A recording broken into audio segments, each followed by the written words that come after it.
2 and 3. Total financial impact of all the Atmanirbhar Bharat packages, including measures taken by the RBI, was estimated to be about 27.1 lakh crores, which amounts to more than 13% of our GDP. As a government, we kept a watch on the situation and were proactive in our responses. The government, led by the Prime Minister, stretched its resources to deliver for most vulnerable sections of our society, the poorest of the poor, the Dalits, the tribals, the elderly, the migrant workers, and our children. The Pradhan Mantri Garib Kalyan Yojana, the 3 Atmanirbhar packages, and announcements made later were like 5 mini budgets in themselves.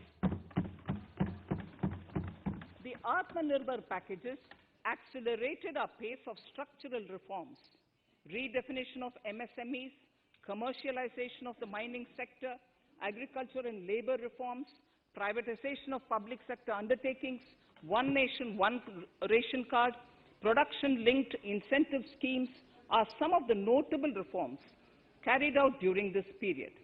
Faceless income tax assessment, DBT, and financial inclusion are the others. Today, India has 2 vaccines available and has begun medically safeguarding not only her own citizens against COVID-19, but also those of 100 or more countries. It is added comfort to know that 2 or more vaccines are also expected soon. Honorable Prime Minister launched the vaccination drive by crediting and thanking our scientists. We are ever grateful for the strength and rigor of their efforts. Having said that, we are all reminded time and again that our fight against COVID-19 continues into 2021. Now, just as it happened after the 2 world wars, there are signs that the political, economic, and strategic relations in the post-COVID world are changing. This moment in history is the dawn of a new era, one in which India is well poised to truly be the land of promise and hope. I borrow the words of Rabindranath Tagore. Faith is the bird that feels the light and sings when the dawn is still dark. Faith is the bird that feels the light and sings when the dawn is still dark. In this spirit, I can't help but recall the joy that we as cricket-loving nation felt after the Team India's recent spectacular success in Australia. It has reminded us of all the qualities that we as a people, particularly our youth, epitomize of having abundant promise and the unsuppressed thirst to perform and to succeed. Today, data shows that India now has one of the lowest death rate of 112 per million population and one of the lowest active cases of about 130 per million. This has laid the foundation to the revival we are seeing now in the economy. This budget will be the first of this new decade. This budget will also be a digital budget, and that has happened with all your support. So far, only 3 times has a budget followed a contraction in the economy. All such contractions earlier were as a result of situations typical to India. This time, the contraction in our economy is due to a global pandemic, just like in several other countries. Having said that, I want to confidently state that our government is fully prepared to support and facilitate the economy's reset. This budget provides every opportunity for our economy to raise and capture the pace that it needs for a sustainable growth. 2021 is the year of many important milestones for our history. I mention a few of these. It is the 75th year of independence, 60 years of Goa's accession to India, 50 years of the 1971 India-Pakistan War. It will be the year of the 8th census of independent India, It will also be India's turn at the BRICS presidency, the year for our Chandrayaan-3 mission, and the Haridwar Mahakumbh.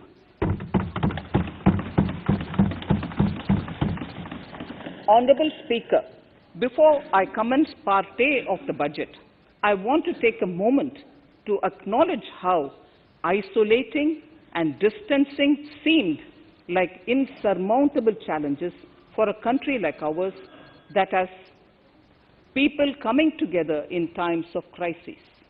It hurts us in many ways. It hurt us in many ways. I bow my head in respect to every citizen for the endurance shown in facing what was an undeniably a tough year for all our physical and mental well-being. Part A. In Part A, I wish to lay a vision for Atmanirbhar Bharat. Atmanirbhar Bharat or Atmanirbharta is not a new idea. Ancient India was largely self-reliant and equally a business epicenter of the world. Atmanirbhar Bharat is an expression of the 130 crore Indians who have full confidence in their capabilities and skills. We are already part of international groupings such as the G20 and the BRICS, the Coalition for Disaster Resilient Infrastructure, and the International Solar Alliance are realities today due to India's efforts. The proposals in Part A will further strengthen the sankalp of nation first, doubling farmers' income, strong infrastructure, healthy India, good governance, opportunities for youth, education for all, women empowerment, and inclusive development, among others.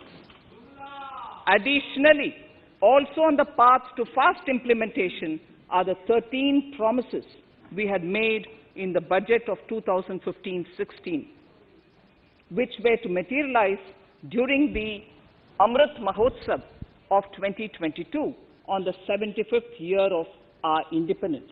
They too resonate with the vision of Atmanirbharta.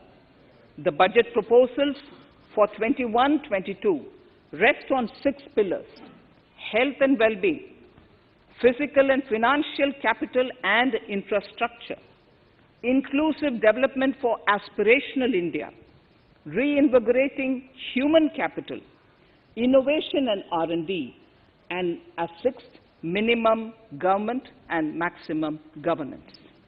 I now move to talking about the first pillar, health and well-being. Even at the outset, I would like to say that the investment on health infrastructure in this budget has increased substantially. Progressively, as institutions absorb more, we shall commit more. Taking a holistic approach to health, we focus on strengthening 3 areas: preventive, curative, and well-being. Health systems. A new centrally sponsored scheme, PM Atmanirbhar Swasth Bharat Yojana, will be launched with an outlay of about 64,180 crores over 6 years. This will develop capacities of primary, secondary, and tertiary care health systems, strengthen existing national institutions, and create new institutions to cater to detection and cure of new and emerging diseases. This will be in addition to the National Health Mission. The main interventions under the scheme are support for over 17,000 rural and 11,000 urban health and wellness centers, setting up integrated public health labs in all districts, and 3,382 block public health units in 11 states, establishing critical care hospital blocks in 602 districts and 12 central institutions, strengthening of National Center for Disease Control, its 5 regional branches and 20 metropolitan health surveillance units, expansion of the integrated health information portal to all states and UTs to connect all public health labs, operationalization of 17 new public health units, and strengthening of 33 existing public health units at points of entry, that is, at 32 airports, 11 seaports, and 7 land crossings. Setting up of 15 health emergency operations centers and 2 mobile hospitals. And setting up of a National Institution for One Health, a regional research platform for WHO, World Health Organization, Southeast Asia Region Office, 9 biosafety level 3 laboratories, and 4 regional national institutes for virology.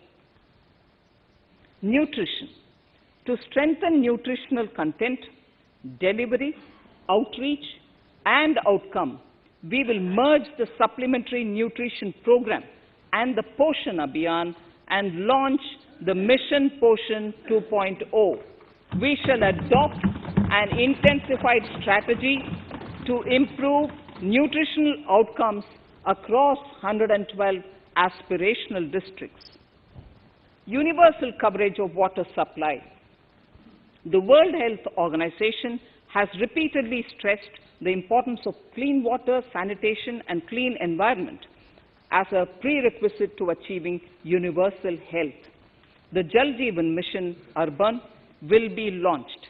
It aims at universal water supply in all 4,378 urban local bodies with 2.86 crores household tap connections, as well as liquid waste management in 500 Amrit cities.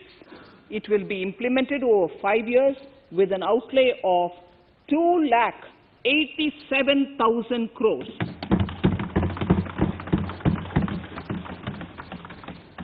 Swachh Bharat and Swasth Bharat. For further Swachhata of urban India, we intend to focus on complete fecal sludge management and wastewater treatment, source segregation of garbage, reduction in single-use plastic, reduction in air pollution by effectively managing waste from construction and demolition activities, and bioremediation of all legacy dump sites. The Urban Swachh Bharat Mission 2.0 will be implemented with a total financial allocation of 1,41,678 crores over a period of 5 years from 2021. Clean air. To tackle the burgeoning problem of air pollution, I propose to provide an amount of 2,217 crores of rupees for 42 urban centers with a million-plus population in this budget. Scrapping policy.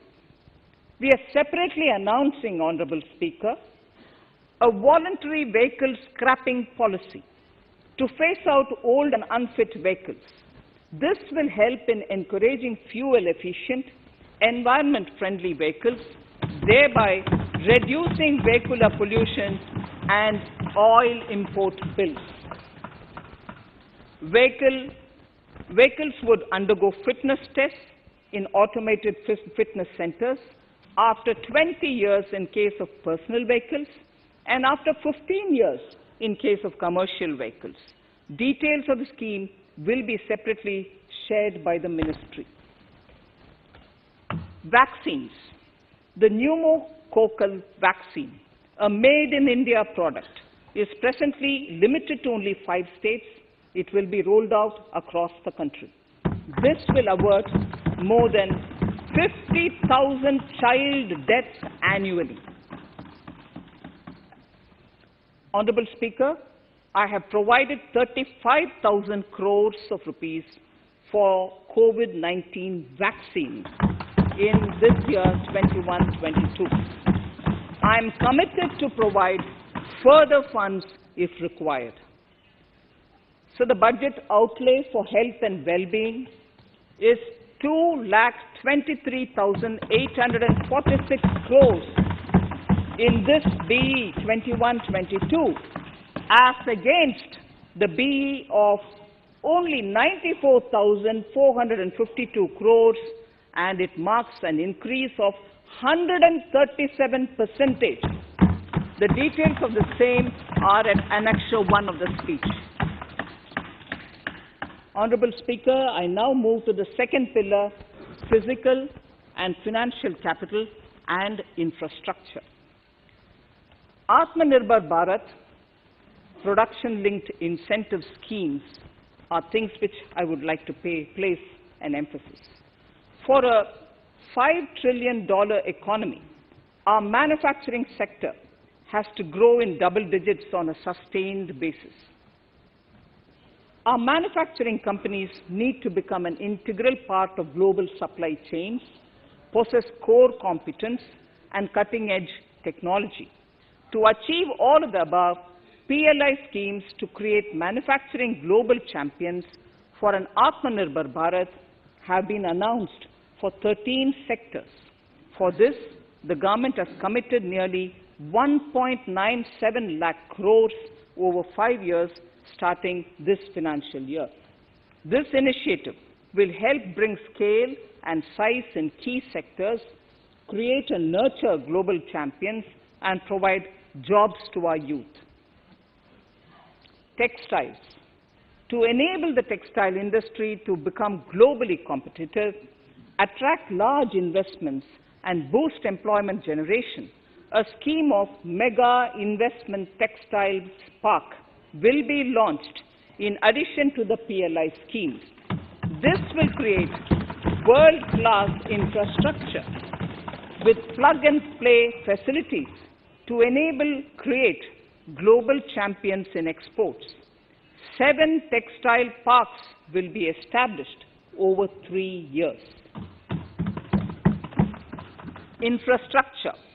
The National Infrastructure Pipeline, which I announced in December 2019, is the first of its kind.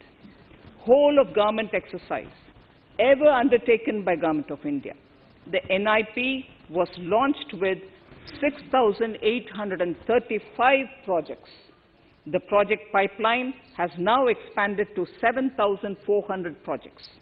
Around 217 projects worth rupees 1.10 lakh crores under some key infrastructure ministries have been completed. The NIP is a specific target which this government is committed to achieving over the coming years. It will require major increase in funding from both the government and the financial sector. In this budget, I propose to take concrete steps to do this in 3 ways. Firstly, by creating the institutional structures. Secondly, by a big thrust on monetizing assets. And thirdly, by enhancing the share of capital expenditure in central and state budgets. Infrastructure needs long-term debt financing. A professionally managed development financial institution is necessary to act as a provider, enabler, and catalyst for infrastructure financing. Accordingly, I shall introduce a bill to set up a development financial institution. I have provided a sum of 20,000 crore rupees to capitalize this institution. The ambition is to have a lending portfolio of at least 5 lakh crores for this DFI within 3 years' time. Debt financing of InvITs and REITs by foreign portfolio investors will be enabled by making suitable amendments in the relevant legislations. This will further ease access of finance to InvITs and REITs, thus augmenting funds for infrastructure and real estate sectors. Asset monetization. Monetizing operating public infrastructure Monetizing operating public infrastructure assets is a very important financing option for new infrastructure construction. A national monetization pipeline of potential brownfield infrastructure assets will be launched. An asset monetization dashboard will also be created for tracking the progress and to provide visibility to investors. Some important measures in the direction of monetization are National Highways Authority of India and the PGCIL each have sponsored one InvIT that will attract international and institutional investors. 5 operational roads with an estimated enterprise value of 5,000 crores of rupees are being transferred to the NHAI InvIT. Similarly, transmission assets of value 7,000 crores will be transferred to the PGCIL InvIT. Railways will monetize dedicated freight corridor assets for operations and maintenance after commissioning. The next lot of airports will be monetized for operations and management concessions.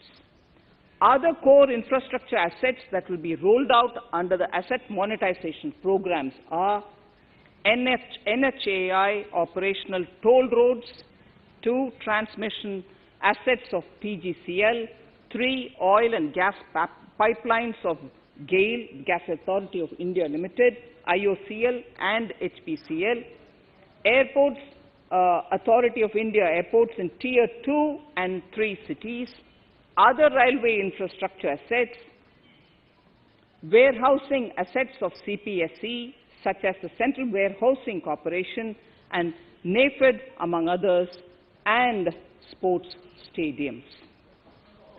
Sharp increase in capital budget.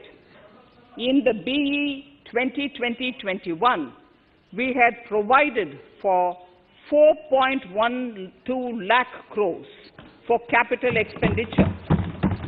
It was our effort that in spite of resource crunch, we should spend more on capital, and we are likely to end this year at around 4.39 lakh crores, which I have provided in the RE of 2020-2021.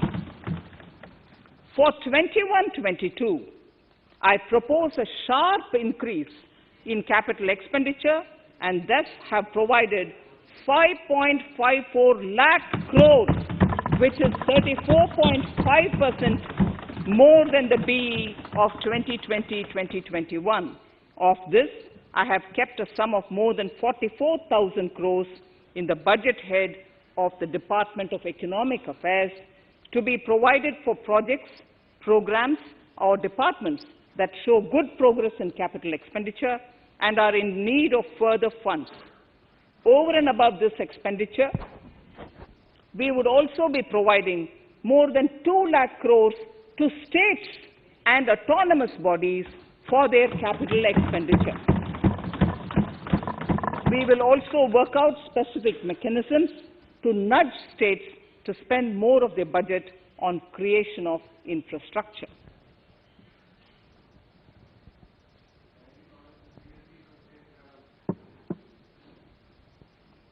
Roads and highways infrastructure. More than 13,000 kilometer length of roads at a cost of 3.3 lakh crores has already been awarded under the 5.35 lakh crores Bharatmala Pariyojana project, of which 3,800 kilometers have been constructed. By March 2022, we would be awarding another 8,500 kilometers and complete an additional 11,000 kilometers of national highway corridors. To further augment road infrastructure, more economic corridors are also being planned. Some are 3,500 kilometers of national highway works in the state of Tamil Nadu at an investment of 1.03 lakh crores. These include These include Madurai-Kollam corridor, Chittoor-Tachur corridor, and construction will start next year. Second, 1,100 kilometers of national highway works in the state of Kerala at an investment of 65,000 crores, including 600 kilometer section of Mumbai-Kanyakumari corridor in Kerala. Third, 675 kilometers of highway works in the state of West Bengal at a cost of 25,000 crores, including upgradation of existing road Kolkata-Siliguri.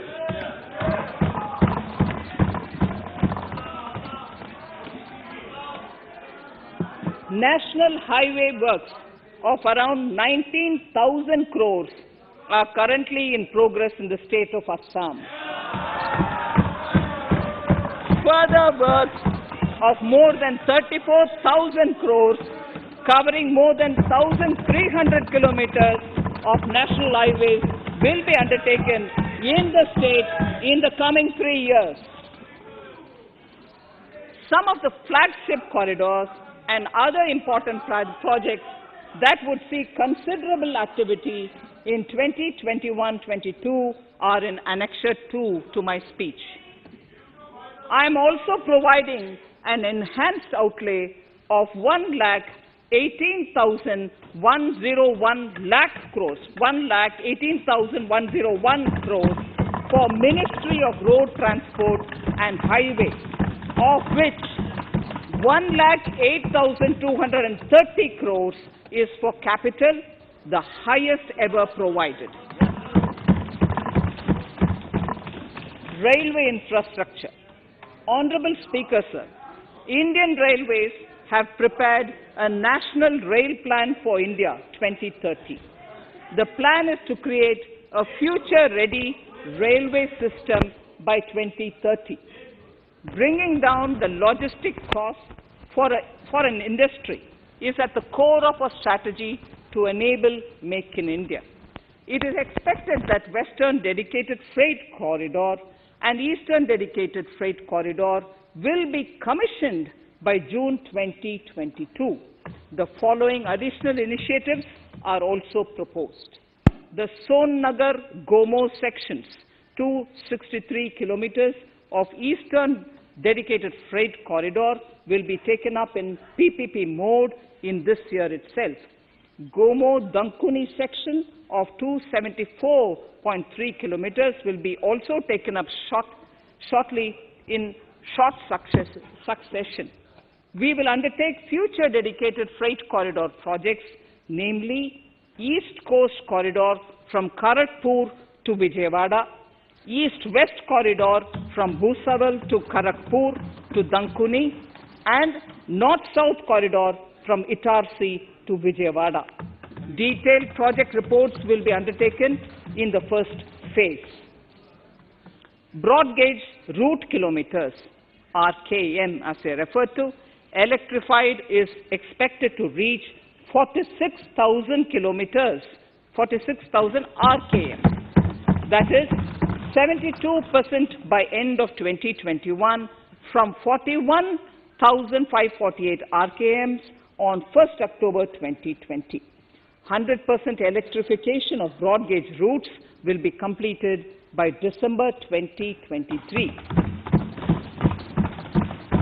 For passenger convenience and safety, the following measures are being proposed. We will introduce the aesthetically designed Vista Dome LHB coach on tourist routes to give better travel experience to passengers. The safety measures undertaken in the past few years have borne results. To further strengthen this effort, high-density network and highly utilized network routes of Indian Railways will be provided with an indigenously developed automatic train protection system that eliminates train collision due to human error. I am providing a record sum of 1,10,055 crores for railways, of which 1,07,100 crores is for capital expenditure only. Urban infrastructure. We will work towards raising the share of public transport in urban areas through expansion of metro rail networks and augmentation of city bus services. A new scheme will be launched at a cost of 18,000 crores to support augmentation of public bus transport services. The scheme will facilitate deployment of innovative PPP models to enable private sector players to finance, to acquire, to operate, and to maintain over 20,000 buses. The scheme will boost the automobile sector, provide fillip to economic growth, create employment opportunities for our youth, and enhance ease of mobility for urban residents. A total of 702 kilometers of conventional metro is operational, and another 1,016 kilometers of metro and RRTS is under construction in 27 cities. Two new technologies, that is Metro Lite and Metro Neo, will be deployed to provide metro rail systems at much lesser cost with same experience, convenience, and safety in Tier 2 cities and peripheral areas of Tier 1 cities also. Central counterpart funding will be provided to Kochi Metro Railway Phase 2 of 11.5 kilometer at a cost of 1,957.05 crores. Chennai Metro Railway Phase 2 of 118.9 kilometers at a cost of 63,246 crores. Bengaluru Metro Railway Project Phase 2A and 2B of 58.19 kilometers at a cost of 14,788 crores. Nagpur Metro Rail Project Phase 2 and Nashik Metro at a cost of 5,976 crores and 2,092 crores respectively. Power infrastructure.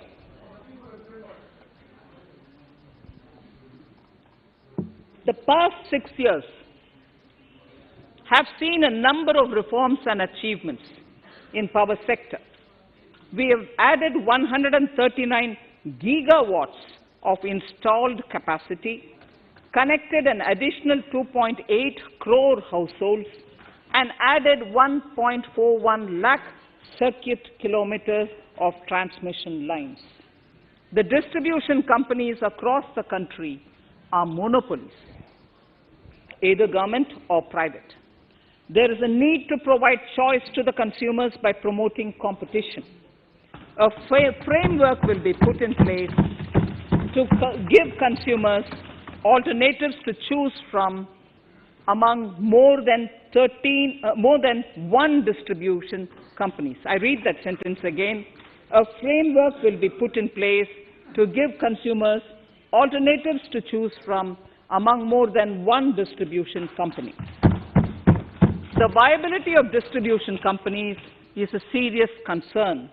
A revamped, reforms-based, results-linked power distribution sector scheme will be launched with an outlay of 3,05,984 crores over 5 years.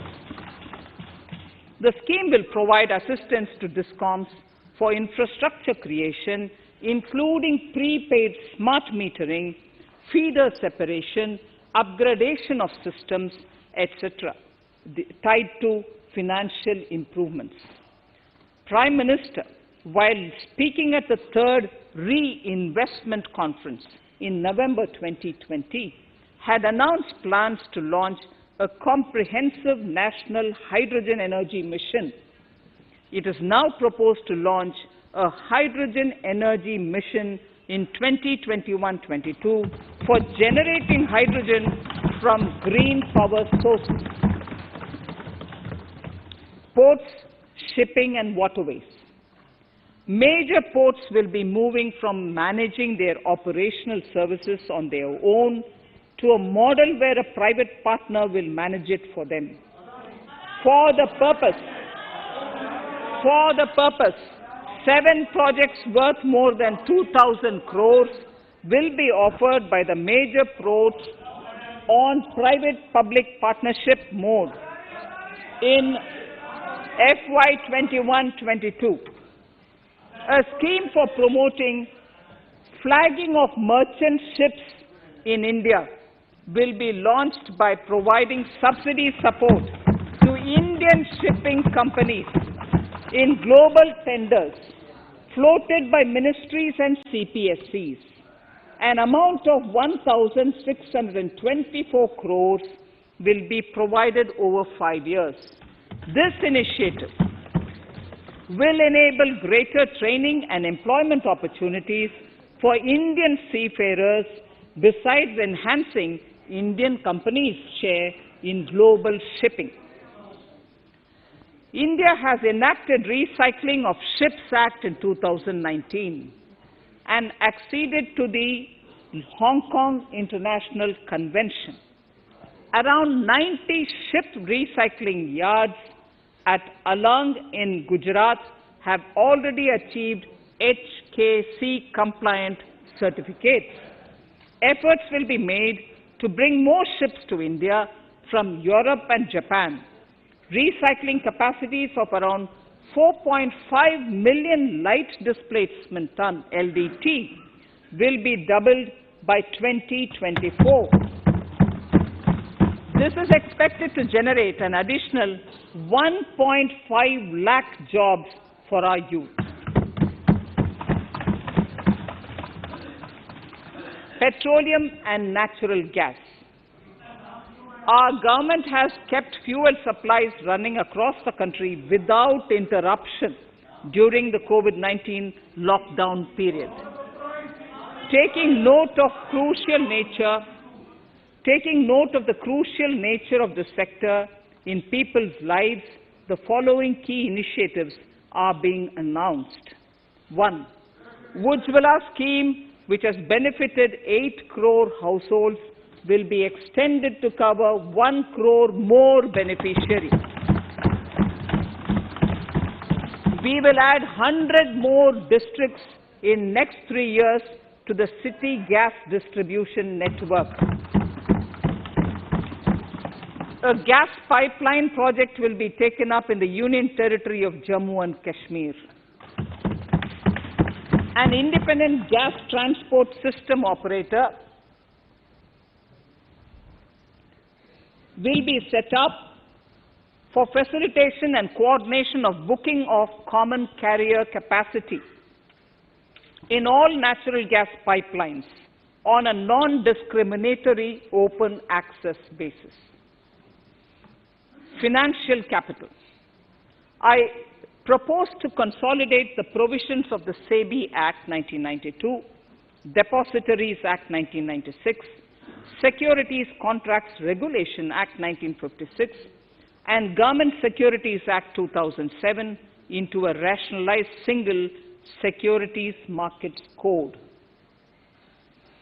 The government would support the development of a world-class fintech hub at the GIFT IFSC.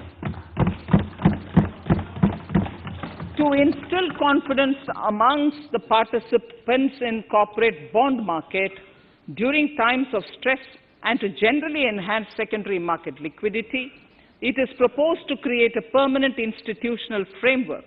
The proposed body would purchase investment-grade debt securities both in the stressed and normal times and help in the development of the bond market. In the budget 2018-19, government had announced its intent to establish a system of regulated gold exchanges in the country. For the purpose, SEBI will be notified as the regulator, and Warehousing Development and Regulatory Authority will be strengthened to set up a commodity market ecosystem arrangement, including vaulting, assaying, logistics, etc., in addition to warehousing. Towards investor protection, I propose to introduce an investor charter as a right of all financial investors across all financial products. To give a further boost to the non-conventional energy sector, I propose to provide additional capital infusion of 1,000 crores to Solar Energy Corporation of India and 1,500 crores to Indian Renewable Energy Development Agency. I propose to amend the Insurance Act 1938 to increase the permissible FDI limit from 49% to 74% in insurance companies and allow foreign ownership and control with safeguards. Under the new structure, the majority of directors on the board and key management persons would be resident Indians, with at least 50% of directors being independent directors and specified percentage of profits being retained as general reserve. Stressed asset resolution by setting up a new structure. The high level of provisioning by public sector banks of their stressed assets calls for a measure to clean up the bank books. An asset reconstruction company limited, an asset management company, would be set up to consolidate and take over the existing stressed debt and then manage and dispose of the assets to alternative investment funds and other potential investors for eventual value realization. Recapitalization of PSB. To further consolidate the financial capital capacity of PSBs, further recapitalization of 20,000 crores is proposed in 21-22. Deposit insurance. Last year, government had approved an increase in the deposit insurance cover from 1 lakh rupees to 5 lakhs for bank customers. I shall be moving amendments to DICGC Act 1961 in this session itself to streamline the provision so that if a bank is temporarily unable to fulfill its obligations, the depositors of such bank can get easy and time-bound access to their deposits to the extent of the deposit insurance cover. This would help depositors of banks that are currently under stress.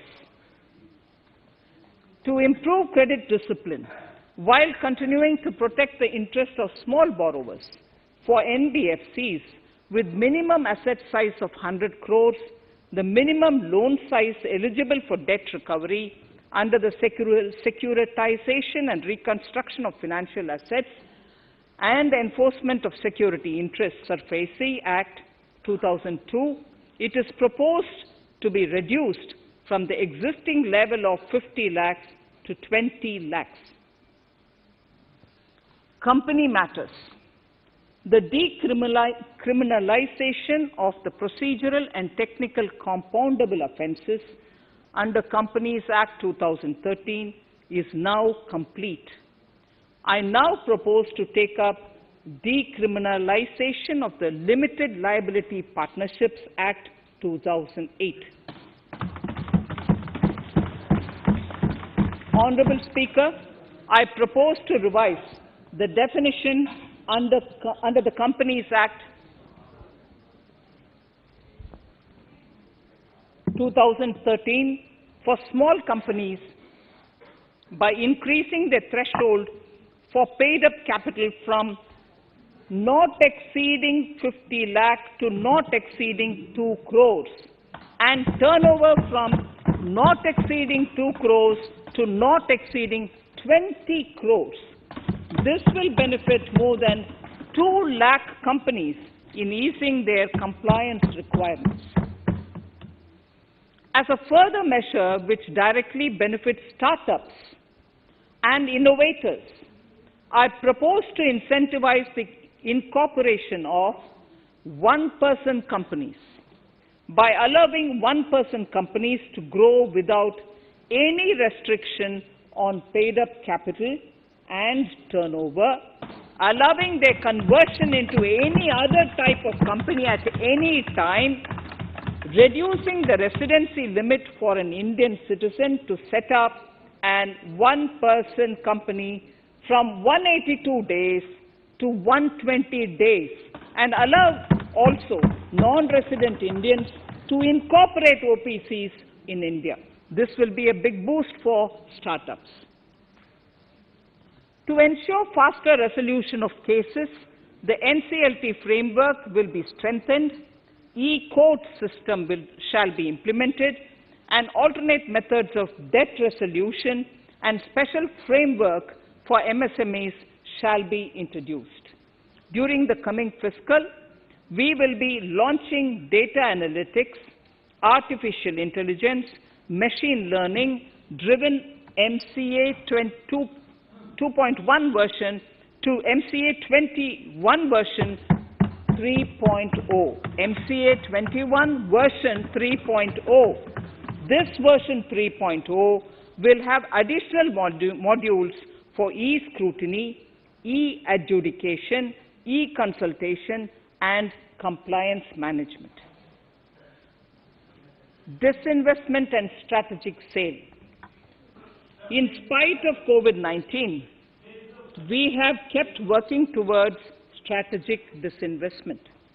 A number of transactions, namely BPCL, Air India, Shipping Corporation of India, Container Corporation of India, IDBI Bank, Bharat Earth Movers Limited, Pawan Hans, Neelachal Ispat Nigam Limited, among others, would be completed in 21-22. Other than IDBI Bank, we propose to take up the 2 public sector banks and 1 general insurance company in the year 21-22. This would require legislative amendments, and I propose to introduce the amendments in this session itself. In 21-22, we would also bring the IPO of LIC, for which I am bringing the requisite amendments in this session itself. In the Atmanirbhar package, I had announced that we will come out with a policy of strategic disinvestment of public sector enterprises. I am happy to inform the House that the government has the government has approved the said policy.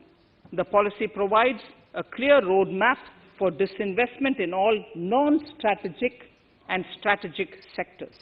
We have kept 4 areas that are strategic, where bare minimum CPSEs will be maintained and rest privatized. In the remaining sectors of all CPSEs will be privatized. The main highlights of the policy are mentioned in Annexure 3. To fast forward the disinvestment policy, I am asking NITI to work out on the next list of centre public sector companies that would be taken up for strategic disinvestment. To similarly incentivize states to take to disinvestment of their public sector companies, we will work out an incentive package of central funds to states. Idle assets will not contribute to Atmanirbhar Bharat. The non-core assets largely consist of surplus land with government ministries and departments and public sector enterprises. Monetizing of land can either be by way of direct sale or concession or by similar means. This requires special abilities, and for this purpose, I propose to use a special purpose vehicle in the form of a company that would carry out this activity. In order to ensure timely completion of closure of sick or loss-making CPSEs, we will introduce a revised mechanism that will ensure timely closure of such units. I have estimated 1,75,000 crores as receipts from disinvestment in BE 21-22.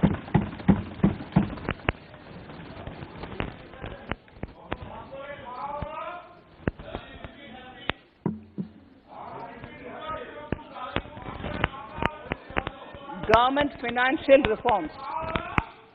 Under the Treasury single account, the TSA system, autonomous bodies directly draw funds from the government's account at the time of actual expenditure, saving interest costs.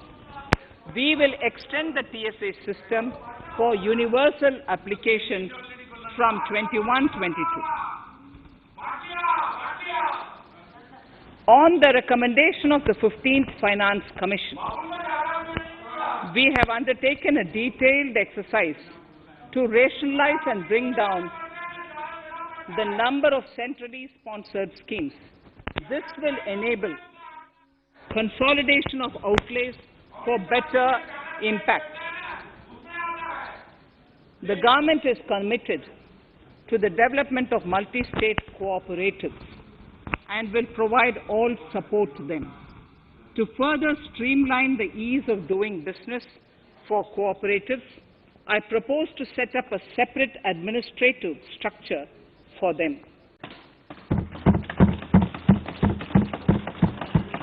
So the third pillar of Atmanirbhar Bharat, inclusive development for aspirational India. Honorable Speaker, sir, under this pillar, I will cover agriculture and allied sectors, farmers' welfare and rural India, migrant workers and labor, and financial inclusion. Agriculture. Our government is committed to the welfare of farmers. The MSP regime has undergone a sea change to assure price that is at least 1.5 times the cost of production across all commodities.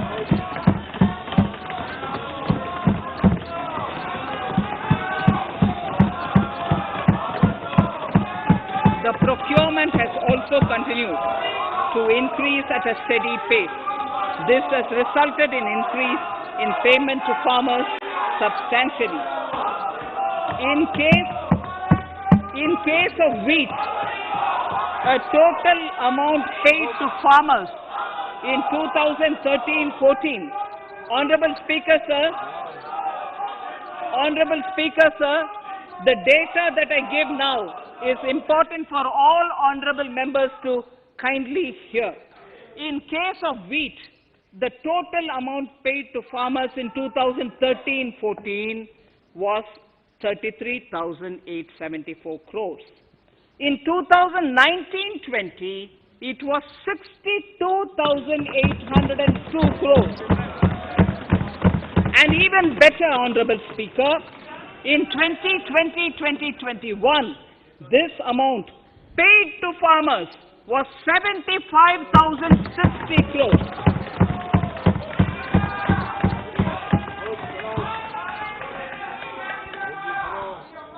Honorable Speaker, again an important fact, the number of wheat growing farmers that were benefited increased in 2020-21 to 43.36 lakhs compared to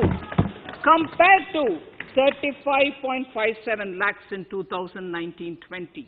That much of an increase within 1 year. For paddy, again an important data. For paddy, the amount paid in 2013-14 was 63,928 crores. In 2019-20, this increased to 1,41,930 crores. Even better, in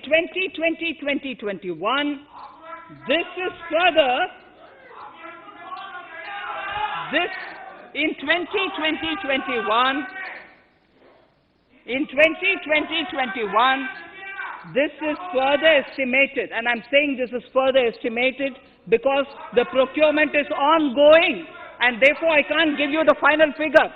This is further estimated to increase to 1,72,752 crores.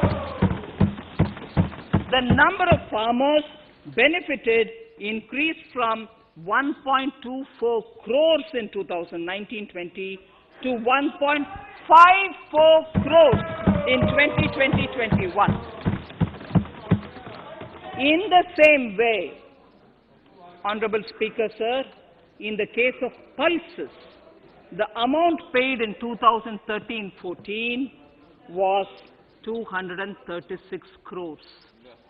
In 2019-20, this was increased to 8,285 crores. Now in 2021, it is at 10,530 crores. More than 40 times increase from 2013-14. The receipts to cotton farmers have seen a stupendous increase from 90 crores in 2013-14 to 25,974 crores I'm giving you data as of 27th January 2021. This is bound to increase. From 90 crores for cotton farmers in 2013-14 to 25,974 crores in 2021. All the details in complete narration is available in Annexure 4 to my speech. Early this year, Honorable Prime Minister had launched the Swamitva scheme. Under this, a record of rights is being given to property owners in villages. Up till now, about 1.80 lakh property owners in 1,241 villages have been provided cards. I propose during 21-22 to extend this to cover all states and union territories. To provide adequate credit to our farmers, I have enhanced the agricultural credit target to 16.5 lakh crores in this year.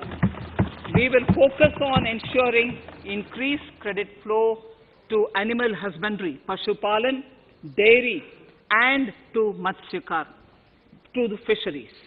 We are enhancing the allocation to the Rural Infrastructure Development Fund from 30,000 crores to 40,000 crores. The Micro Irrigation Fund, with a corpus of 5,000 crores, has been created under NABARD. I propose to double it by augmenting it by another 5,000 crores. To boost value addition in agriculture and allied products and their exports, the scope of Operation Green Scheme, that is presently applicable to only tomatoes, onions, and potatoes, will be enlarged to include 22 perishable crops. Around 1.68 lakh crore farmers, around 1.68 crore farmers are registered, and 1.14 lakh crores of rupees trade value has been carried out through e-NAMs, the National Agricultural Market. Keeping in view the transparency and the competitiveness that e-NAM has brought into the agricultural market, 1,000 more mandis will be integrated with e-NAM. Honorable Speaker, sir, with all this, the Agricultural Infrastructure Fund would be made available to the APMCs for augmenting their infrastructure facilities.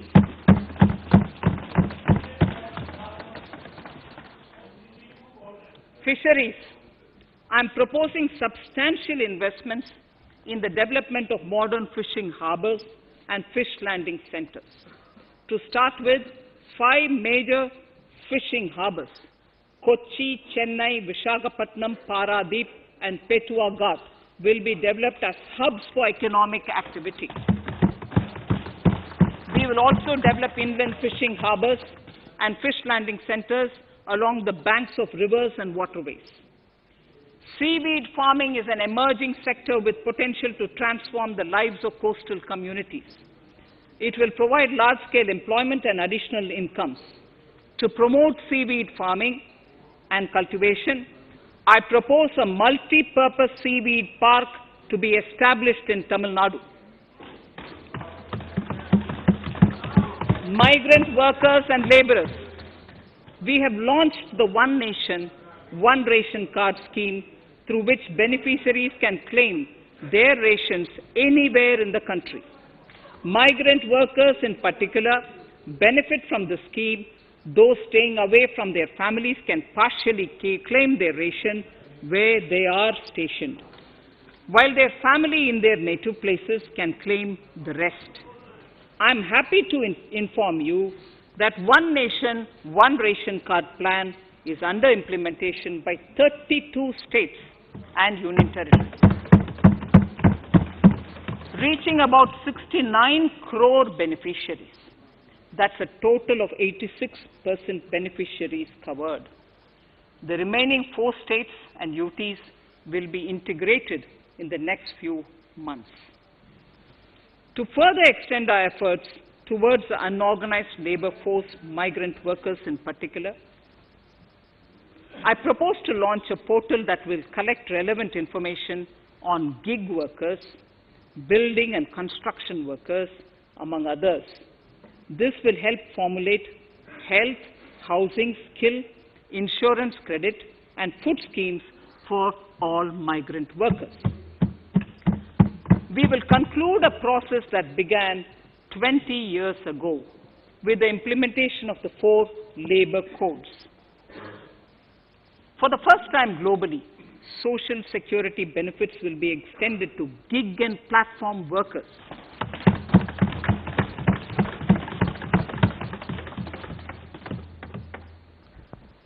Minimum wages will apply to all categories of workers, and they will all be covered by the Employees State Insurance Corporation.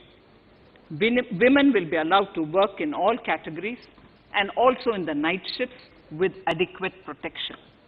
At the same time, compliance burden on employers will be reduced with a single registration and licensing and online returns. Financial inclusion. To further facilitate credit flow under the scheme of Stand Up India for the scheduled castes and scheduled tribes and also women, I propose to reduce the margin money requirement from 25% to 15% only, and to also include loans for activities in allied sectors, in allied activities in agriculture. We have taken a number of steps to support the MSME sector. In this budget, I have provided 15,700 crores to this sector, more than double of the last year's BE. Honorable Speaker, sir, I now go to the 4th pillar, reinvigorating human capital. The national education policy announced recently has had good reception. In school education, more than 15,000 schools will be qualitatively strengthened to include all components of the national education policy. They shall emerge as exemplar schools in their regions, hand-holding and mentoring other schools to achieve the ideals of policy. 100 new Sainik schools will be set up in partnership with NGOs, private schools, and states. Higher education. In Budget 2019-20, I had mentioned about the setting up of a higher education commission in India. We would be introducing the legislation this year to implement the same. It will be an umbrella body having 4 separate vehicles for standard setting, accreditation, regulation, and funding. Many of our cities have various institutions, universities, and colleges supported by the Government of India. Hyderabad, for example, has about 40 major institutions. In 9 such cities, we will create a formal umbrella structure so that these institutions can have better synergy while also retaining their internal autonomy. A GLUE grant will be set aside for this purpose. For accessible higher education in Ladakh, I propose to set up a central university in Leh.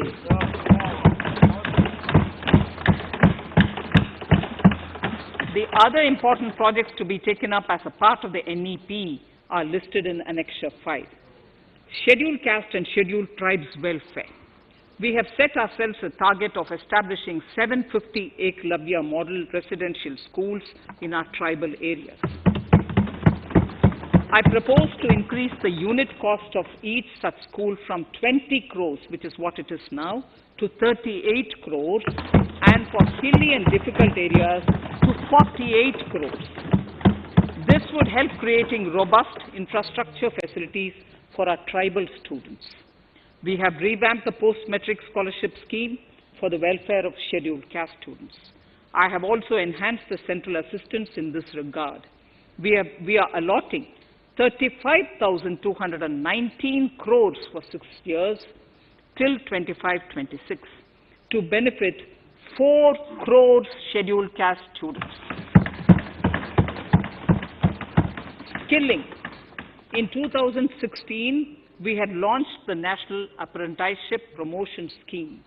The government proposes to amend the Apprenticeship Act with a view to further enhancing apprenticeship opportunities for our youth. We will realign the existing scheme of National Apprenticeship Training Scheme for providing post-education apprenticeship, training of graduates and diploma holders in engineering. Over 3,000 crores will be provided for this purpose.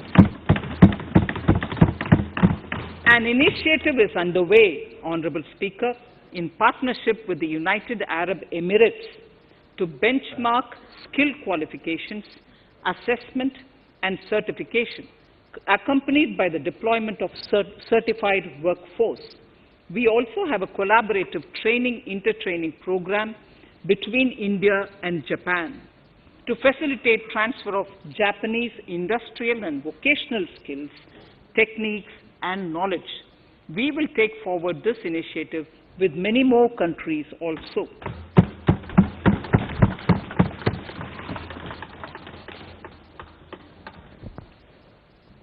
Innovation and R&D.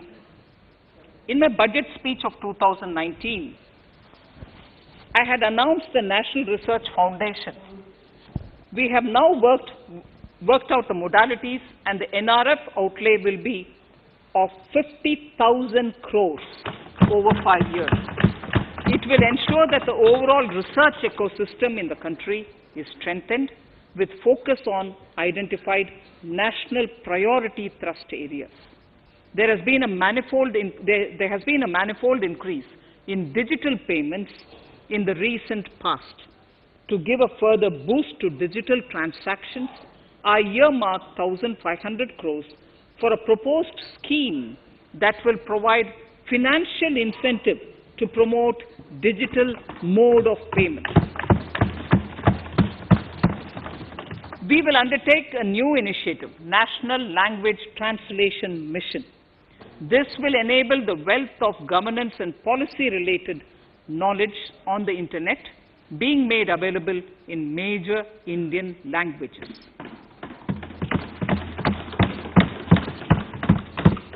The new Space India Limited, a PSU, under the Department of Space, will execute the PSLV CS-51 launch, carrying the Amazonia satellite from Brazil, along with a few smaller Indian satellites. As part of the Gaganyaan mission activities, 4 Indian astronauts are being trained on generic spaceflight aspects in Russia. The first unmanned launch is slated for December 2021. Our oceans are a storehouse of living and non-living resources. To better understand this realm, we will launch a deep ocean mission with a budget outlay of more than 4,000 crores over 5 years. This mission will cover deep ocean survey exploration and projects for the conservation of deep sea biodiversity.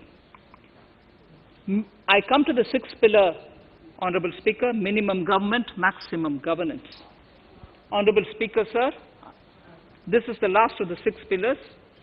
This will outline plans for reforms in one of our core principles of minimum government, maximum governance. We have taken a number of steps to bring reforms in tribunals in the last few years for speedy delivery of justice. Continuing with the reforms process, I now propose to take further measures to rationalize the functioning of tribunals. We have introduced the National Commission for Allied Healthcare Professionals Bill in Parliament. National Commission for Allied Healthcare Professionals Bill in the Parliament, with a view to ensure transparent and efficient regulation of 56 allied healthcare professionals. Additionally, to bring about transparency, efficiency, and governance reforms in the nursing profession, the National Nursing and Midwifery Commission Bill will be introduced by the government for passing. To have ease of doing business for those who deal with government or CPSEs and carry out contracts, I propose to set up a conciliation mechanism and mandate its use for quick resolution of contractual disputes. This will instill confidence in private investors and contractors. Honorable Speaker, sir, the forthcoming census could be the first digital census in the history of India.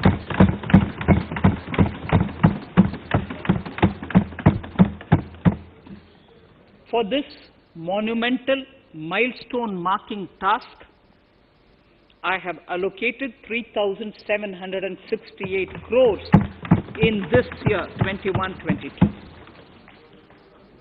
Honorable Speaker, Goa is celebrating the Diamond Jubilee year of the state's liberation from Portuguese rule.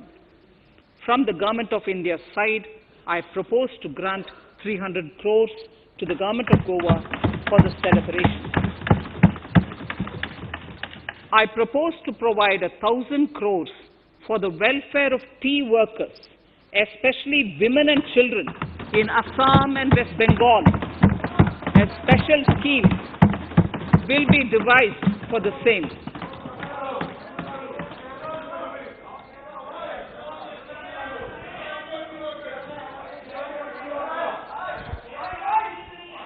Fiscal position. Fiscal position. In these last few paragraphs of part A of my speech, I draw the attention of this august House to the fact that at the beginning of the current financial year, the pandemic's impact on the economy resulted in a weak revenue inflow. This was combined with high expenditure to provide essential relief to vulnerable sections of the society, especially the poor, the women, scheduled castes, and scheduled tribes. Unlike many other countries, we opted for a series of medium-sized packages during the pandemic so that we could calibrate and target our response according to the evolving situation. Once the health situation stabilized and the lockdown was being slowly lifted, we switched to ramping up government spending so as to revive domestic demand. As a result, against an original BE expenditure of 30.42 lakh crores for 2020-21, our RE estimates are 34.50 lakhs. 30.42 now within the year going up to 34.5 lakh crores. We have maintained quality of expenditure. The capital expenditure estimated in the RE is 4.39 lakh crores as against 4.12 lakh crores in the BE stage. So the beginning of the year, we had marked only 4.12 lakh, whereas it is 4.39 lakh crores as we end the year. Fiscal deficit in RE 2020-2021 is pegged at 9.5% of the GDP. Fiscal deficit in RE 2020 to 2021 is pegged at 9.5% of GDP. We have funded this through government borrowings, multilateral borrowings, small saving funds, and short-term borrowings. We would need another 80,000 crores, for which we would be approaching the market in these 2 months. We would be needing another 80,000 crores, for which we would be approaching the markets in these 2 months. To ensure that the economy is given the required push, our BE estimates for expenditure in 21-22 are 34.83 lakh crores. This includes 5.54 lakh crores as capital expenditure, an increase of 34.5% over the BE figure of 2020-2021. The fiscal deficit in BE 21-22 is estimated to be 6.8% of the GDP. The gross borrowing from the market for the next year would be around 12 lakh crores. We plan to continue with our path of fiscal consolidation and intend to reach the fiscal deficit level below 4.5% of the GDP by 2025-2026, with a fairly steady decline over the period. We hope to achieve the consolidation by first increasing the buoyancy of tax revenue through improved compliance, and secondly, by increased receipts from monetization of assets, including public sector enterprises and land. The Contingency Fund of India is being proposed to be augmented. The Contingency Fund of India is being proposed to be augmented from 500 crores to 30,000 crores through finance bill. In accordance with the views of the 15th Finance Commission, we are allowing a normal ceiling of net borrowing for the states at 4% of GSDP for the year 21-22. A portion of this ceiling will be earmarked to be spent on incremental capital expenditure. Additional borrowing ceiling of 0.5% of the GSDP will also be provided, subject to conditions.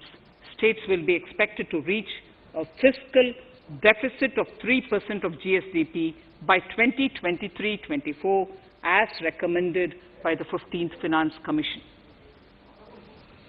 In the July 2019-20 budget, I introduced the Statement 27 on extra budgetary resources.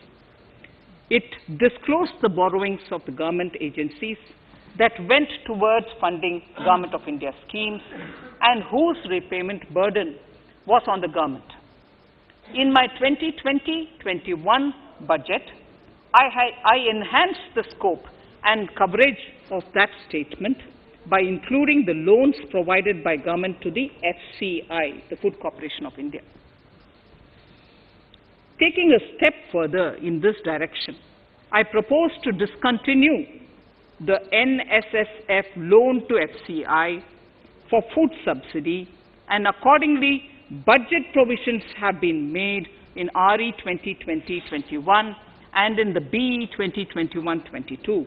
The extra budgetary resource details are at Annexure 6. We know that the FRBM Act mandates fiscal deficit of 3% of GDP to be achieved by 31st March 2020-2021.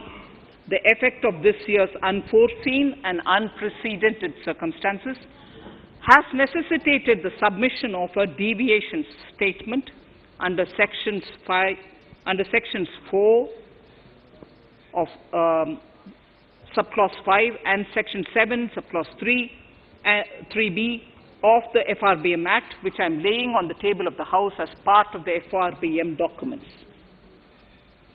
Towards achieving central government fiscal deficit along the broad path that I have already indicated, I will be introducing an amendment to the FRBM Act.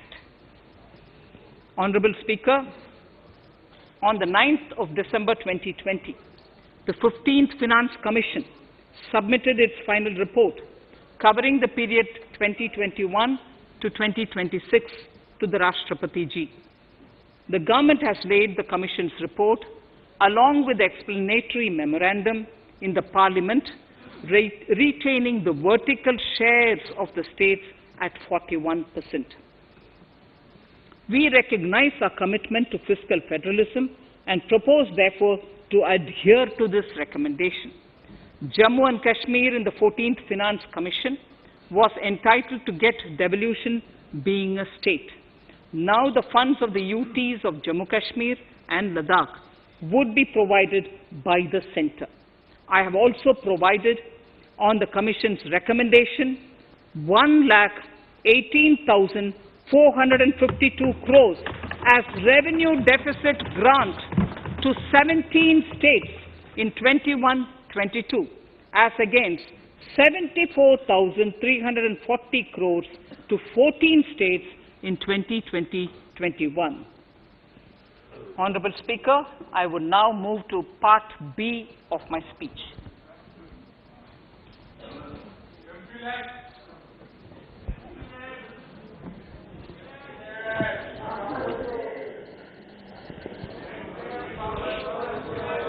Honorable Speaker, the world is facing a serious challenge of the pandemic and its aftershock. In these trying times, when many economies are struggling to revive, our people and our industry have exhibited remarkable resilience. As I mentioned already, post-pandemic, a new world order seems to be emerging, one in which Asia is poised to occupy a prominent position, and India will have a leading role therein. In this scenario, our tax system has to be transparent, efficient, and should promote investments and employment in our country. At the same time, it should put minimum burden on our taxpayers. I borrow the words of Thiruvalluvar, the saint. Yetralum, Eatalum, Kathalum, Katha Vaguthalum, Nalla Valladarasu. A king or a ruler is the one who creates and acquires wealth, protects and distributes it for common good. Tirukkural. Direct tax proposals. Keeping this in mind, the words of Tirukkural, our government introduced a series of reforms in the direct tax system for the benefit of our taxpayers and economy. Few months prior to the pandemic, in order to attract investments, we slashed our corporate tax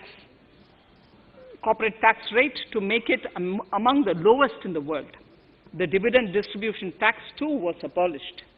The burden of taxation on small taxpayers was eased by increasing rebates. In 2020, the return filers saw a dramatic increase to 6.48 crores from 3.31 crores in 2014. In the direct tax administration, we had recently introduced the faceless assessment and faceless appeal. I now seek to take further steps to simplify the tax administration, ease compliance, and reduce litigation. Relief to senior citizens. I begin my direct tax proposals by offering my pranam to our senior citizens. Many of them, despite having foregone several basic necessities of their own, have strived to build our nation. Now in the 75th year of independence of our country, when we continue our endeavor with renewed vigor, we shall reduce compliance burden on our senior citizens who are 75 years of age and above. For senior citizens who only have pension and interest income, I propose exemption from filing their income tax returns.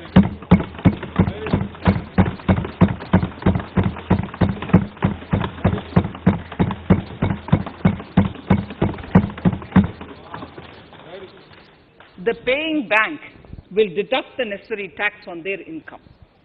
Reduction in time for income tax proceedings. This is a very key announcement, if you ask me. Honorable Speaker, presently an assessment can be reopened up to 6 years and in serious tax fraud cases for up to 10 years. As a result, taxpayers have to remain under uncertainty for a very long time. I therefore propose to reduce this time limit for reopening of assessments to 3 years from the present 6 years.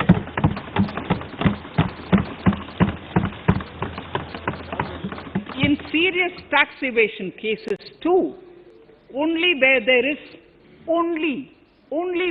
is evidence of concealment of income of 50 lakh or more in a year. In serious tax evasion cases too, only where there is evidence of concealment of income of 50 lakh or more in a year can the assessment be reopened up to 10 years. Even this reopening can be done only after the approval of the Principal Chief Commissioner, the highest level of Income Tax Department. Setting up the Dispute Resolution Committee. Honorable Speaker, it has been the resolve of this government to reduce litigation which mars the present taxation system. The government came out with the Direct Taxation Vivad Se Vishwas scheme to give taxpayers an opportunity to settle long-pending disputes and be relieved to further strain on their time and resources. The response from taxpayers has been the best ever, as over 110,000 taxpayers have already opted to settle tax disputes of over 85,000 crores under the scheme. To further reduce litigation for small taxpayers, I propose to constitute a dispute resolution committee for them, which will be faceless to ensure efficiency, transparency, and accountability. Anyone with a taxable income up to 50 lakh and disputed income up to 10 lakh shall be eligible to approach the committee. Faceless IT-AT. For ease of compliance and to reduce discretion, we are committed to make the taxation processes faceless. The government has already introduced faceless assessment and appeal this year. The next level of income tax appeal is the Income Tax Appellate Tribunal. I now propose to make this tribunal faceless. We shall establish a national faceless Income Tax Appellate Tribunal Center. All communication between the tribunal and the appellant shall be electronic. Where personal hearing is needed, it shall be done through video conferencing. Relaxations to NRI. When non-resident Indians return to India, they have issues with respect to their accrued incomes in their foreign retirement accounts. This is usually due to mismatch in taxation period. They also face difficulties in getting credit for Indian taxes in foreign jurisdictions. I propose to notify rules for removing their hardship of double taxation. Exemption from audit. Currently, if your turnover exceeds 1 crore, you have to get your accounts audited. In February 2020 budget, I had increased the limit for tax audit to 5 crores for those who carry out 95% of their transactions digitally. To further incentivize digital transactions and to reduce compliance burden, I propose to increase this limit for tax audit for such persons from 5 crores to 10 crores. Relief for dividend. In the previous budget, I had abolished the dividend distribution tax in order to incentivize investment. Dividend was made taxable in the hands of shareholders. Now, in order to provide ease of compliance, I propose to make dividend payment to rate and InvIT exempt from TDS.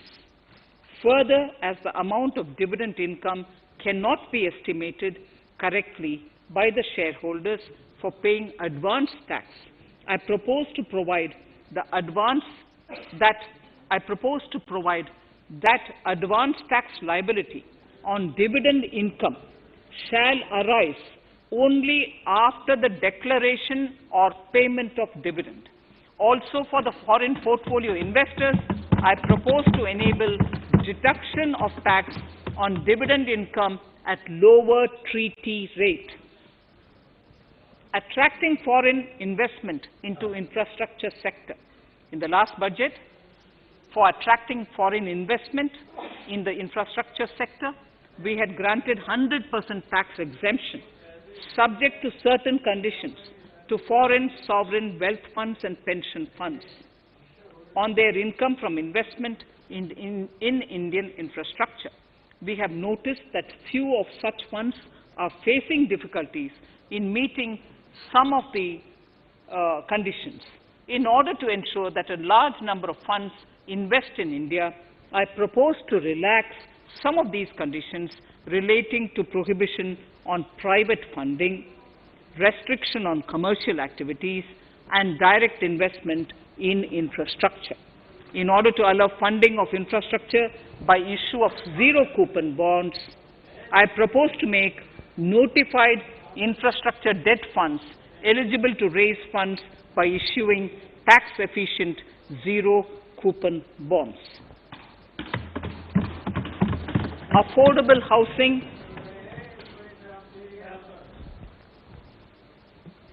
Affordable housing and rental housing. This government sees housing for all and affordable housing as priority areas. In July 2019 budget, I provided an additional deduction of interest amounting to 1.5 lakh for loan taken to purchase an affordable house. I propose to extend the eligibility of this condition by 1 more year to 31st March 2022. The additional deduction of 1.5 lakh shall therefore be available for loans taken up to 31st March 2022 for the purchase of affordable houses. Further, to keep up the supply of affordable houses, I propose that the affordable housing projects can avail a tax holiday for 1 more year till 31st March 2022. These are available now for projects also.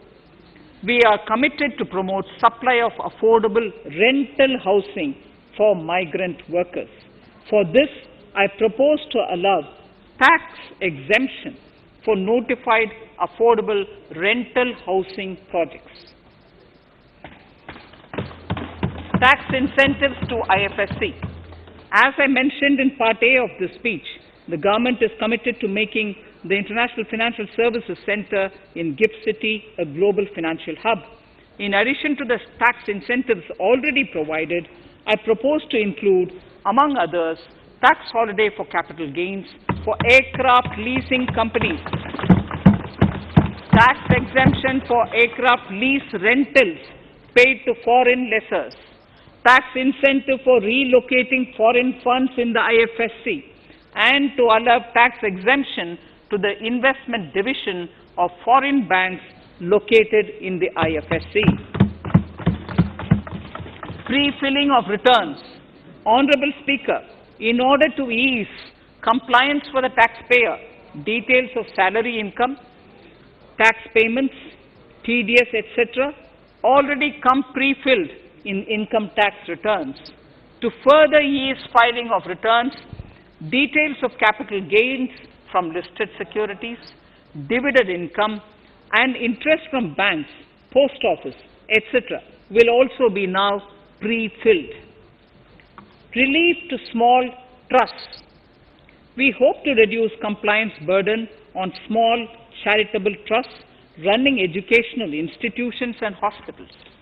So far, there is a blanket exemption to such entities whose annual receipt does not exceed 1 crore of rupees. I now propose to increase this amount to 5 crores.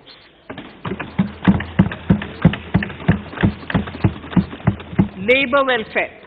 We have noticed that some employers deduct the contribution of employees toward provident funds, superannuation funds, and other social security funds, but do not deposit these contributions within the specified time. For these employees, this means a loss of interest or income. In cases where an employer later becomes financially unviable, non-deposit results in a permanent loss for the employees. In order to ensure that employees' contributions are deposited on time, I reiterate that the late deposit of employees' contribution by the employer will not be allowed as deduction to the employer.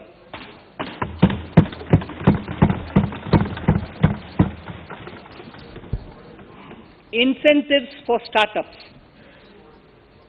In order to incentivize startups in the country, I propose to extend the eligibility for claiming tax holiday for startups by 1 more year, till 31st March 2022. Further, in order to incentivize funding for the startups, I propose to extend the capital gains exemption for investment in startups by 1 more year, till 31st March 2022. Sir, I now come to indirect tax proposals. GST. Before I come to my indirect tax proposals, I would like to appraise the House on GST. The GST is now 4 years old, and we have taken several measures to further simplify it. Some of the measures include nil return through SMS, quarterly return and monthly payment for small taxpayers, electronic invoice system, validated input tax statements, pre-filled editable GST return, and staggering of returns filing. The capacity of GST and system has also been enhanced. We have also deployed deep analytics and artificial intelligence to identify tax evaders and fake billers and launched special drives against them. The results speak for themselves. We have made record collections in the last few months. The GST Council has painstakingly thrashed out thorny issues. As chairperson to the Council, I want to assure this House that we shall take every possible measure to smoothen the GST further and to remove anomalies such as inverted duty structure. Custom duty rationalization. Our custom duty policy should have the twin objective of promoting domestic manufacturing and helping India get on to global value chain and export better. The thrust now has to be on easy access to raw materials and exports of value-added products. Towards this, last year, we started overhauling the customs duty structure, eliminating 80 outdated exemptions. I also thank everyone who responded overwhelmingly to a crowdsourcing call for suggestions on this revamp. I now propose to review more than 400 old exemptions this year. I repeat, I now propose to review more than 400 old exemptions this year. We will conduct this through extensive consultations, and from 1st October 2021, we will put in place a revised customs duty structure free of distortions. I also propose that any new customs duty exemptions, therefore, henceforth will have validity up to 31st March, following 2 years from the date of the issue. Electronic and mobile phone industry. Domestic electronic manufacturing has grown rapidly. We are now exporting items like mobiles and chargers. For greater domestic value addition, we are withdrawing a few exemptions on part of chargers and sub-parts of mobiles. Further, some parts of mobiles will move from nil rate to a moderate 2.5%. Iron and steel. MSMEs and other user industries have been severely hit by a recent sharp rise in iron and steel prices. Therefore, we are reducing customs duty uniformly to 7.5% on semis, flats, and long products of non-alloy, alloy, and stainless steels. To provide relief to metal recyclers, mostly MSMEs, I am exempting duty on steel scrap for a period up to 31st March 2022. Further, I am also revoking ADD and CVD on certain steel products. Also, to provide relief to copper recyclers, I am reducing duty on copper scrap from 5% to 2.5%. Textiles. The textile sector generates employment and contributes significantly to the economy. There is a need to rationalize duties on raw material inputs to man-made textiles. We are now bringing nylon chain on par with polyester and other man-made fibers. We are uniformly reducing the BCD rates on caprolactam, nylon chips, nylon fiber, and yarn to 5%. This will help the textile industry, MSMEs, and also overall exports. Chemicals. We have calibrated customs duty rates on chemicals to encourage domestic value addition and to remove inversions. Apart from other items, we are reducing customs duty on naphtha to 2.5% to correct inversion. Gold and silver presently attract a basic customs duty of 12.5%. Since the duty was raised from 10% in July 19, prices of precious metals have risen sharply. To bring it closer to previous levels, we are rationalizing customs duty on gold and silver. Renewable energy. In Part A, we have already acknowledged that solar energy has huge promise for India. To build up domestic capacity, we will notify a phased manufacturing plan for solar cells and solar panels. At present, to encourage domestic production, we are raising duty on solar inverters from 5% to 20% and on solar lanterns from 5% to 15%. Capital equipment and auto parts. There is immense potential in manufacturing heavy capital equipment domestically. We will comprehensively review the rate structure in due course. However, we are revising duty rates on certain items immediately. We propose to withdraw exemptions on tunnel boring machine. It will attract a customs duty of 7.5% and its parts a duty of 2.5%. We are raising customs duty on certain auto parts to 15% to bring them on par with general rate on auto parts. MSME products. We are proposing certain changes to benefit MSMEs.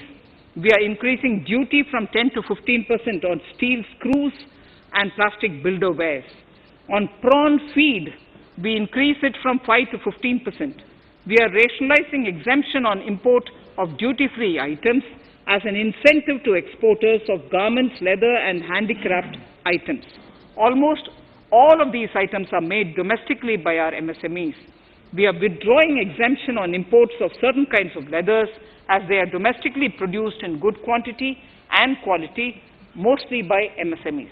We are also raising customs duty on finished synthetic gemstones to encourage domestic processing.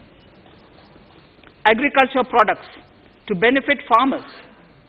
We are raising customs duty on cotton from nil to 10%, on raw silk and silk yarn from 10 to 15%.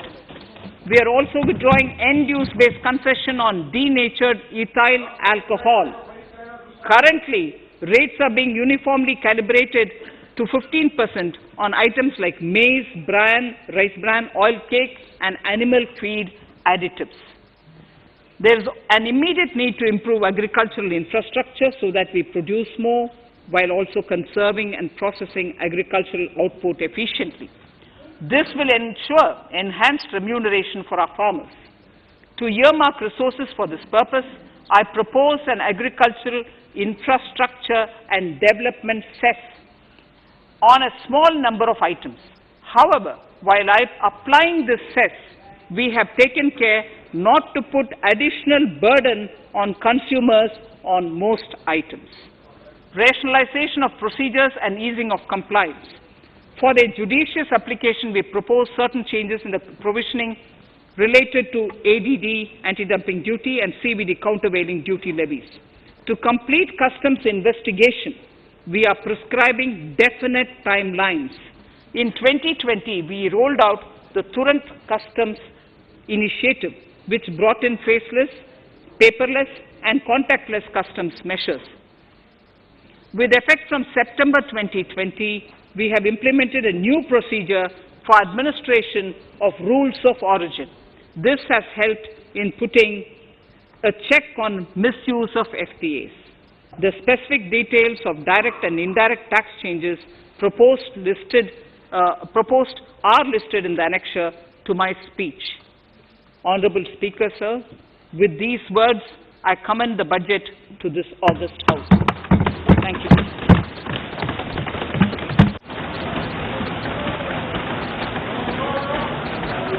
Item number 1, माननीय मंत्री जी, item number 1। Sorry, I don't have it with me. Sir, I wish to place on table the 15th Finance Commission report.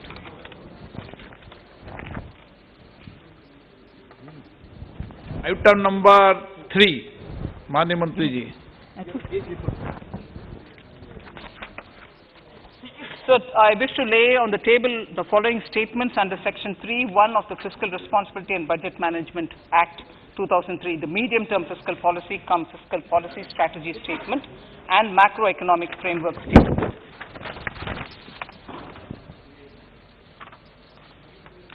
Item number 4. So I wish to seek your permission to move for leave to introduce the Finance Bill 2021. प्रश्न ये कि विधेयक को पुनर्स्थापित करने की अनुमति प्रदान की जाए। जो सदस्य इसके पक्ष में हाँ कहें, जो सदस्य इसके विरोध में ना कहें। मेरे विचार में निर्णय हाँ वालों के पक्ष में हुआ, हाँ वालों के पक्ष हुआ। माननीय मंत्री जी विधेयक को पुनर्स्थापित करें। Shri Prahlad Joshi ji. With your permission, I rise to present the 18th report of Business Advisory Committee. माननीय सदस्यगण, माननीय वित्त मंत्री जी के बजट भाषण की प्रतियां प्रकाशक फलक पर उपलब्ध है। सदस्य अपनी प्रति प्रकाशन फलक से प्राप्त कर सकते हैं। माननीय सदस्यगण, जैसा कि आपको समाचार 2 के माध्यम से पहले सूचित किया जा चुका है कि बजट की प्रतियां आपको मेंबर्स पोर्टल के माध्यम से उपलब्ध कराई जा रही है। सभा की कार्रवाई मंगलवार दिनांक 2 फरवरी 2021 को दोपहर 4 बजे तक के लिए स्थगित की जाती है।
माननीय सभासदों, माननीय अध्यक्ष जी,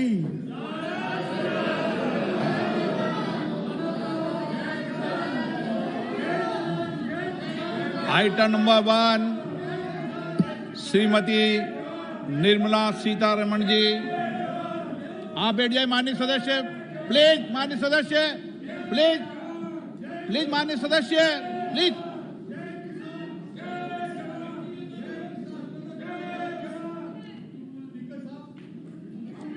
धन्यवाद जी। ऑनरेबल आपको बोलने का मौका दूंगा बजट के बाद। माननीय वित्त मंत्री जी। Honorable Speaker, I present the budget for the year 2021-2022. As introduction, Honorable Speaker, the preparation of this budget was undertaken in circumstances like never before. The economy, already in throes of a slowdown, would be pushed into an unprecedented contraction. We could not have also imagined then that our people, as those in other countries, would have to endure the loss of near and dear ones and suffer hardships brought about due to a health crisis. The risk of not having a lockdown was far too high. Within 48 hours of declaring a 3-week-long complete lockdown, the Prime Minister announced the Pradhan Mantri Garib Kalyan Yojana, valued at 2.76 lakh crores, that provided free food grain to 800 million people, free cooking gas for 80 million families for months, and cash directly to over 400 million farmers, women, elderly, the poor, and the needy. Even as a large section of citizens stayed home, milk, vegetables, fruit suppliers, health and sanitary workers, truck drivers, railways and public transport workers, bank employees, electricity workers, our annadatas, police, firemen and the armed forces all had to go about their work as normal, but with the additional anxiety of the virus hanging over them. We recognize this, and I think I speak on behalf of everybody in this august house when I express my heartfelt gratitude to these men and women for how they were able to carry out their work and duty to provide for the nation's basics over those crucial months. Speaker, sir, for public good, honorable members of parliament and members of legislative assemblies too offered their salaries.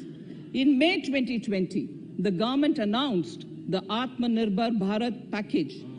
To sustain the recovery further into the year, we also rolled out 2 more Atmanirbhar packages, 2 and 3. Total financial impact of all the Atmanirbhar Bharat packages, including measures taken by the RBI, was estimated to be about 27.1 lakh crores, which amounts to more than 13% of our GDP. As a government, we kept a watch on the situation and were proactive in our responses. The government, led by the Prime Minister, stretched its resources to deliver for most vulnerable sections of our society, the poorest of the poor, the Dalits, the tribals, the elderly, the migrant workers, and our children. The Pradhan Mantri Garib Kalyan Yojana, the 3 Atmanirbhar packages, and announcements made later were like 5 mini budgets in themselves. The Atmanirbhar packages accelerated our pace of structural reforms, redefinition of MSMEs, commercialization of the mining sector, agriculture and labor reforms, privatization of public sector undertakings, one nation, one ration card, production-linked incentive schemes are some of the notable reforms carried out during this period. Faceless income tax assessment, DBT, and financial inclusion are the others. Today, India has 2 vaccines available and has begun medically safeguarding not only her own citizens against COVID-19, but also those of 100 or more countries. It is added comfort to know that 2 or more vaccines are also expected soon. Honorable Prime Minister launched the vaccination drive by crediting and thanking our scientists. We are ever grateful for the strength and rigor of their efforts. Having said that, we are all reminded time and again that our fight against COVID-19 continues into 2021. Now, just as it happened after the 2 world wars, there are signs that the political, economic, and strategic relations in the post-COVID world are changing. This moment in history is the dawn of a new era, one in which India is well poised to truly be the land of promise and hope. I borrow the words of Rabindranath Tagore. Faith is the bird that feels the light and sings when the dawn is still dark. Faith is the bird that feels the light and sings when the dawn is still dark. In this spirit, I can't help but recall the joy that we as cricket-loving nation felt after the Team India's recent spectacular success in Australia. It has reminded us of all the qualities that we as a people, particularly our youth, epitomize of having abundant promise and the unsuppressed thirst to perform and to succeed. Today, data shows that India now has one of the lowest death rate of 112 per million population and one of the lowest active cases of about 130 per million. This has laid the foundation to the revival we are seeing now in the economy. This budget will be the first of this new decade. This budget will also be a digital budget, and that has happened with all your support. So far, only 3 times has a budget followed a contraction in the economy.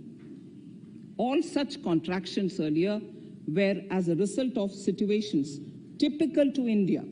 This time, the contraction in our economy is due to a global pandemic, just like in several other countries.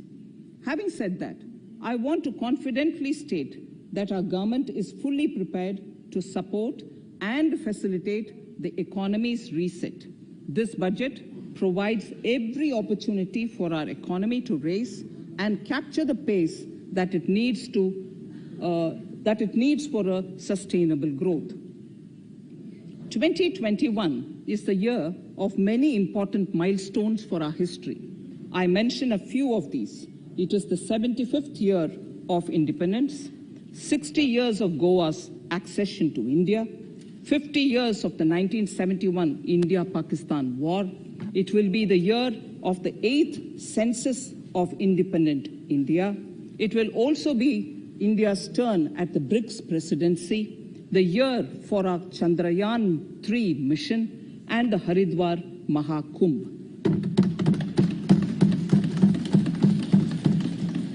Honorable Speaker, before I commence Part A of the budget, I want to take a moment to acknowledge how isolating and distancing seemed like insurmountable challenges for a country like ours that has people coming together in times of crisis.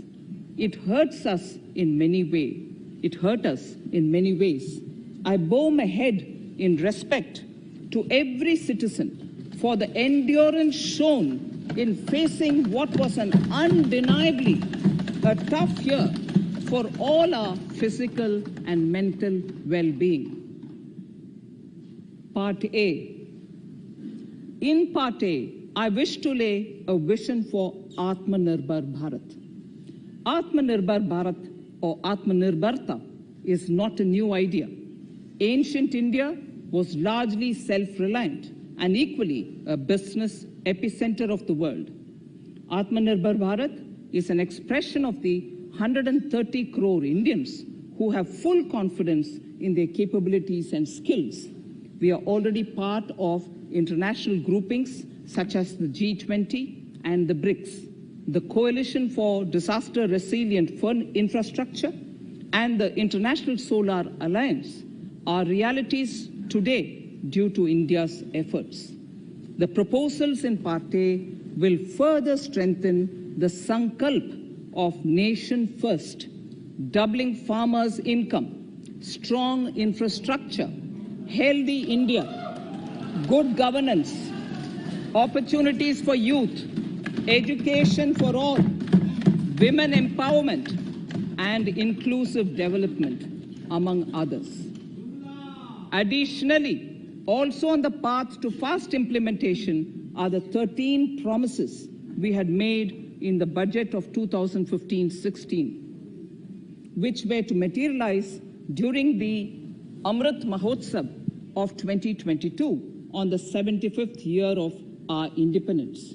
They too resonate with the vision of Atmanirbharta.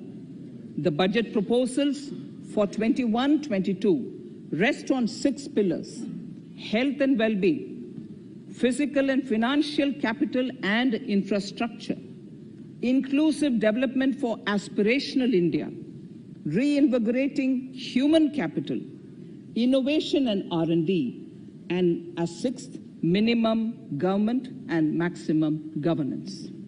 I now move to talking about the first pillar, health and well-being. Even at the outset, I would like to say that the investment on health infrastructure in this budget has increased substantially. Progressively, as institutions absorb more, we shall commit more. Taking a holistic approach to health, we focus on strengthening 3 areas: preventive, curative, and well-being. Health systems. A new centrally sponsored scheme, PM Atmanirbhar Swasth Bharat Yojana, will be launched with an outlay of about 64,180 crores over 6 years. This will develop capacities of primary, secondary, and tertiary care health systems, strengthen existing national institutions, and create new institutions to cater to detection and cure of new and emerging diseases. This will be in addition to the National Health Mission. The main interventions under the scheme are support for over 17,000 rural and 11,000 urban health and wellness centers, setting up integrated public health labs in all districts, and 3,382 block public health units in 11 states, establishing critical care hospital blocks in 602 districts and 12 central institutions, strengthening of